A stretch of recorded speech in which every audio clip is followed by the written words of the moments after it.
দেখছি না যে বিএনপিকে এনে বসাও, কজ এখানে বিএনপি তো যোগ্য নেতৃত্ব সত্যিকার অর্থে এই মুহূর্তে আমি দেখি না। বিএনপি নামক একটা দল যদি এখানে বিএনপির নেতা থাকতো আমার কথাটা বলা আরো ভালো হইতো, কারণ বিএনপি নেতা নাই, এখন কার সামনে এই কথাগুলো বলবো।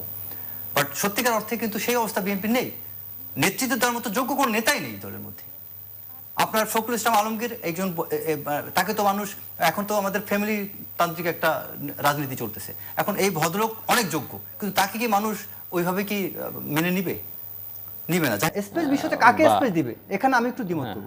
উনি কাকে স্পেস দিবে? যোগ্য কেউ না থাকলে সে ডিটারমাইন করবে কে যোগ্য না। একটা বিষয় হচ্ছে আমি বলি, আপনি একটা বিষয় হচ্ছে কি ভাই, আপনি টেররিস্ট অ্যাক্টিভিটিস এটা কিন্তু মঙ্গল গ্রহ থেকে আপনি পরিচালনা করতে পারবেন if you have the communication. যদি আপনি মোবাইল ফোনে কমিউনিকেট করতে পারেন, সেটা ওয়ার্ল্ডে যেখানে থাকেন আপনি টেররিস্ট অ্যাক্টিভিটিস করতে পারবেন। বা রাজনীতি কিন্তু আপনি আমেরিকায় বসে আপনি রাজনৈতিক একটা ইয়েটাকে পরিচালনা করতে পারবেন না। আর তারপরে যেটা হচ্ছে যে বাংলাদেশে এখন সত্যিকার অর্থে আপনি অনেক কর্মী আছে দেখবেন, আমি নাম ধরেই বলি, ধরেন বিএনপির কথাই বলি, বিএনপির প্রচুর কর্মী আছে মাঠে, বিএনপির সমর্থকের কিন্তু অভাব নেই বা নেতাদের কিন্তু অভাব নেই, কিন্তু প্রত্যেকটা দলের কিন্তু একজন প্রধান থাকেন, মানে মেইন পিভটিং একটা ফিগার থাকেন, সেটা কি আছে তাদের? বা কোনো একটা দলকে আছে বলেন যে এই দলের একজন যোগ্য নেতৃত্ব আছে যিনি বাংলাদেশে ভবিষ্যতে আরেকটি রাজনৈতিক দল যিনি পরিচালনা করতে পারবেন, কেউ আছে? যদি সেটা না থাকে তাহলে সেক্ষেত্রে আমাদের একটাই ভরসা, সেটা হচ্ছে বর্তমান সরকারকে সমালোচনা করে হোক যে করে হোক তাকে আমার লাইনে আনতে হবে। এইবার দেখেন সে এখন কি বলতেছে, এটা শুনেন। 5ই আগস্টের পূর্বে যেখানে ছাত্রদল সহ সব ছাত্র সংগঠনের অগ্রণী ভূমিকা ছিল, কিন্তু আমরা এখানে দেখতে পাই যে আমাদের এই বৈষম্য বিরোধী ছাত্র আন্দোলনের বিশেষ এক গোষ্ঠী যারা এখন এনসিপি পার্টি গঠন করেছে, তারা একক ক্রেডিট নেওয়ার চেষ্টা করেছে। যদিও এখানে তারেক রহমান বদান্যতার পরিচয় দিয়েছেন, তিনি কখনো ক্রেডিট নেওয়ার চেষ্টা করেন নাই। যে তার উদারতা মানে এই নয়, সেটা তার দুর্বলতা। আমরা চাই বিএনপির সেই পুরনো ঐতিহ্য ইমেজ ফিরিয়ে আনতে।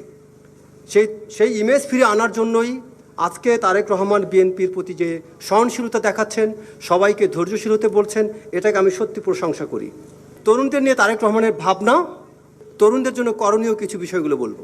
আচ্ছা, তরুণদের নিয়ে আমি তারেক রহমানের ভাবনার কথাটা আমি অলরেডি বলেছি। এই তারেক রহমান তরুণদের নিয়ে এই নির্বাচনী কাজগুলো খুব সুন্দরভাবে করেছিলেন।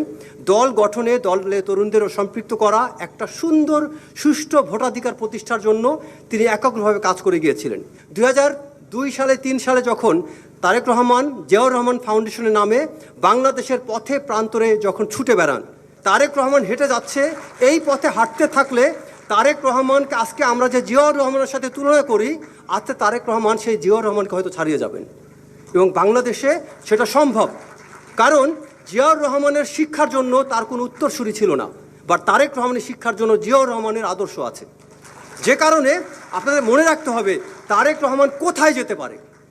এই 3 আগস্ট তখন এই তরুণ অফিসাররা জেগে উঠেছিল তারেক রহমানের অনুপ্রেরণায় উদ্বুদ্ধ হয়ে, আর তারা বিশ্বাস করে এটা একমাত্র এই তারেক রহমান দ্বারাই বাস্তবায়ন সম্ভব, আর কেউ না।